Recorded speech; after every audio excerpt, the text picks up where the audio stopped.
The ocean does not have a heart. It has an appetite. At precisely 12 minutes past midnight on July 30th, 1945, the Philippine Sea opened its black mouth and swallowed 10,000 tons of American steel in a violent 12-minute convulsion.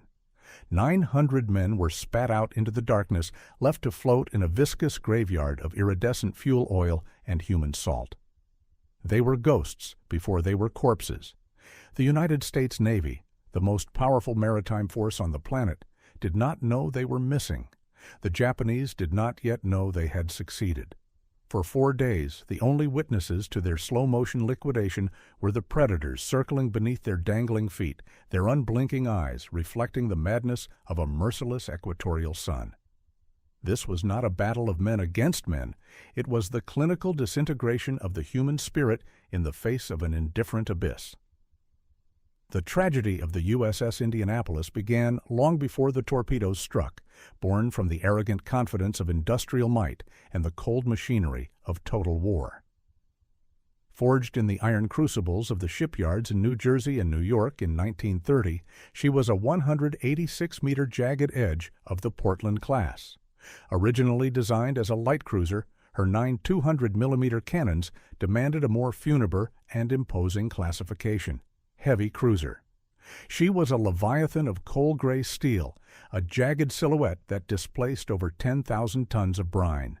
Her 8 massive steam boilers breathed fire, generating a staggering 100,000 horsepower, enough to propel 1,200 souls across the horizon at a blistering 33 knots. To the sailors and officers who walked her metal decks, she felt like an invincible, self-contained island. They believed her armor, 127 millimeters of steel at the waterline, was a shield against the dark. They did not yet understand that to the sea, all steel is eventually just silt. By late 1943, the Indianapolis had become the iron brain of the Fifth Fleet. She was the Green Hornet, a decorated veteran that had tasted the salt of the Aleutian Islands and the blood of New Guinea. She carried Vice Admiral Raymond Spruance through the archipelagos of the Central Pacific, orchestrating the destruction of an empire. She had survived the volcanic dust of Iwo Jima and the screaming, suicidal fury of Nakajima-Ki 43 kamikazes at Okinawa. In March 1945, a bomb from one such aircraft pierced her deck, a shard of fire that failed to sink her, but left a scar that the crew repaired with grim professional pride. They were a modern crew, many of them barely out of high school, teenagers who had never seen the ocean until the war called them to its service. They saw the Indianapolis as a fortress, unaware that the ship was being groomed for a burden heavier than any shell she had ever fired. In July 1945, the cruiser was summoned to the secret docks of Hunters Point in San Francisco. The mission was shrouded in a silence so thick it felt physical. The sailors were denied the traditional mercy of leave. They were kept like prisoners within their own steel walls, watching from the railings as mysterious cargo was winched into the ship's belly under heavy armed guard. There were heavy wooden crates and a small, lead-lined metal cylinder, barely 46 centimeters tall, yet unnaturally heavy. Inside that cylinder lay the radioactive heart of the apocalypse: enriched uranium-235. The crates contained the skeletal components of Little Boy, the atomic bomb destined to vaporize Hiroshima. The mission was a ghost, sailing unescorted and unregistered. Captain Charles Butler McVay III was given a singular command: cross the Pacific at a pace that bled his boilers dry. He delivered the seeds of the nuclear age to the island of Tinian on July 26th, setting a speed record that remains a monument to military desperation. His task was complete. The cargo that could end the war was safe. The men who carried it were now expendable. Far beneath the swells of the Philippine Sea, another metal beast prowled the dark. The Japanese submarine, the Farman 58, commanded by Mochitsura Hashimoto, was the last of a dying breed, a wolf in a sea increasingly dominated by American wings. Hashimoto had spent 3 years seeking a victory that had eluded him as his nation crumbled. On the night of July 30th, the clouds parted like a funeral shroud, and a pale moon illuminated a lone American silhouette on the horizon. The Indianapolis was sailing straight toward Leyte, ignoring the zigzag maneuvers that were her only defense against a submerged predator. Captain McVay, relying on intelligence that claimed there were no enemy submarines in the area, had allowed his crew to seek rest. Hashimoto did not see sailors. He saw a target that would redeem his honor. He launched 6 torpedoes into the black water. The first strike tore into the bow, a violent eruption of orange fire that vaporized iron and flesh instantly. The second hit the midsection, detonating the fuel tanks and oxygen lines. The energy died with a sickening mechanical groan. The lights flickered and vanished, leaving the interior of the ship a claustrophobic hell of scalding steam, screaming metal, and the stench of burning hair. The fourth engine, however, continued to churn in a final mindless act of defiance, driving the crippled ship forward and scooping massive volumes of water into the gaping wounds. In just 12 minutes, the pride of the Fifth Fleet stood vertical, her stern pointing toward a pitiless moon, before she slipped 6 kilometers down into the eternal dark. 300 men went with her, crushed by the mounting pressure or incinerated by the boilers. 900 survivors were left, gasping in the oil. The first dawn revealed a scene of clinical desolation. The men were unrecognizable, coated from head to toe in a thick, iridescent fuel oil that burned their eyes and turned their stomachs as they involuntarily swallowed the toxic brine. The water was a cocktail of diesel, salt, and human blood. As the equatorial sun rose, the oil began to bake into their skin, forming a black crust that trapped the heat. The thirst was the first stage of their physical disintegration. It was a dry, sandpaper rasp in the back of the throat that clouded the mind and triggered the first hallucinations. Men began to see phantom islands on the horizon, freshwater springs, or the Indianapolis itself rising from the depths to take them home. They were surrounded by millions of gallons of water they could not drink, and those who succumbed to the salt poisoning died in fits of violent madness, their kidneys failing as their bodies withered from within, their screams lost to the vast, flat silence of the sea. Then came the shadows. Attracted by the vibrations of the sinking and the chemical scent of blood, hundreds of sharks, mostly oceanic whitetips and tigers, converged on the survivors. At first, they fed on the dead, bobbing in their life vests like lures.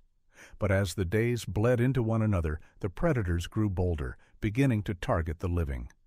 The survivors formed tight, desperate circles, putting the wounded and the weak in the center, kicking and splashing in a primal, rhythmic attempt to intimidate the beasts.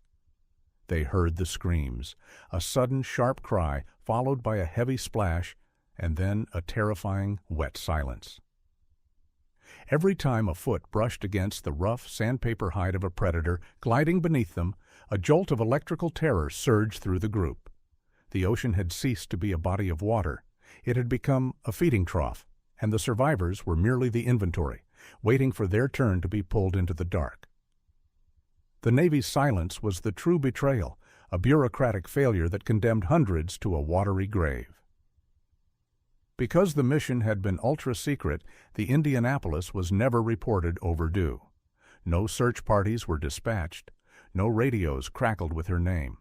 For nearly 4 days, they were forgotten by the very machine that had sent them into the kill zone. By the 3rd day, the human body began to surrender its integrity.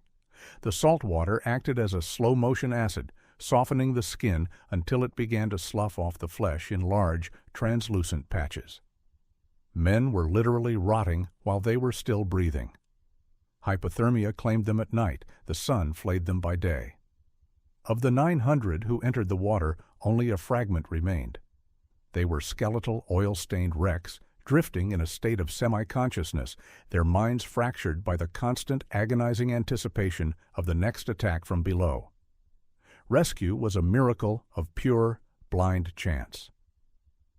On August 2nd, Lieutenant Wilbur Gwynn, piloting a PV-1 Ventura on a routine patrol, looked down and saw a massive oil slick.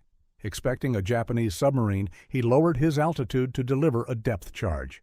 Instead of a hull, he saw the dots, hundreds of waving arms in a sea of black sludge. The realization hit him with the weight of a physical blow.